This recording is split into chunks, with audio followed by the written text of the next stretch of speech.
മലിനജലം റോഡിലെ വെള്ളച്ചാലിലേക്ക് തുറന്നുവിട്ട ഹോട്ടലിന് പൂട്ടിട്ട് പട്ടാമ്പി നഗരസഭ ആരോഗ്യ വിഭാഗം. ജനങ്ങളുടെ പരാതിയുടെ അടിസ്ഥാനത്തിൽ നടത്തിയ പരിശോധനയിലാണ് ബസ് സ്റ്റാൻഡ് പരിസരത്തെ ഹോട്ടൽ അടയ്ക്കാൻ നിർദ്ദേശം നൽകിയത്. പട്ടാമ്പി നഗരത്തിലെ റോഡരികിലെ വെള്ളച്ചാലിലേക്ക് മലിനജലം ഒഴുകുന്നതായും അസഹ്യമായ ദുർഗന്ധം വമിക്കുന്നതായും പരാതി ലഭിച്ചതിന്റെ അടിസ്ഥാനത്തിലാണ് പട്ടാമ്പി നഗരസഭ ആരോഗ്യ വിഭാഗത്തിന്റെ നേതൃത്വത്തിൽ പരിശോധന നടത്തിയത്.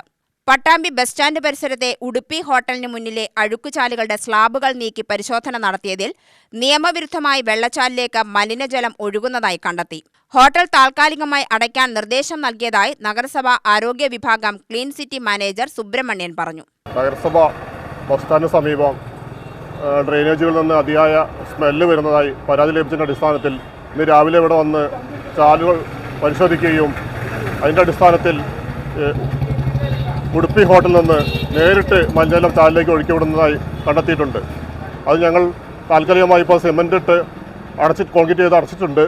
എന്നിരുന്നാലും ശാശ്വത പരിഹാരമായി നാളെ മുതൽ ഹോട്ടൽ തുറക്കണ്ടെന്ന് അവരെ അറിയിക്കുകയും നോട്ടീസ് മഹസറിന് നൽകുകയും ചെയ്തിട്ടുണ്ട്. ഇനി തുറക്കുകയാണെങ്കിൽ കർശന നടപടി സ്വീകരിക്കാൻ, അതുപോലെ തന്നെ തുടർന്നുള്ള പരിശോധനയിലും ഇതുപോലെ മലിനജലം ഒഴുക്കിവിടുന്ന സ്ഥാപനങ്ങൾക്കെതിരെ നടപടികൾ സ്വീകരിക്കുന്നതാണ്. മുൻപും മലിനജലം ഒഴുക്കുന്നത് കണ്ടെത്തിയതിനെ തുടർന്ന് ഹോട്ടലിന് മുന്നറിയിപ്പ് കൊടുത്തിരുന്നു. ഇത് പാലിക്കാത്തതിനാലും മാലിന്യ സംസ്കരണത്തിന് സംവിധാനം ഒരുക്കാത്തതിനാലുമാണ് ഇപ്പോൾ ഹോട്ടൽ അടയ്ക്കാൻ നിർദ്ദേശം നൽകിയത്.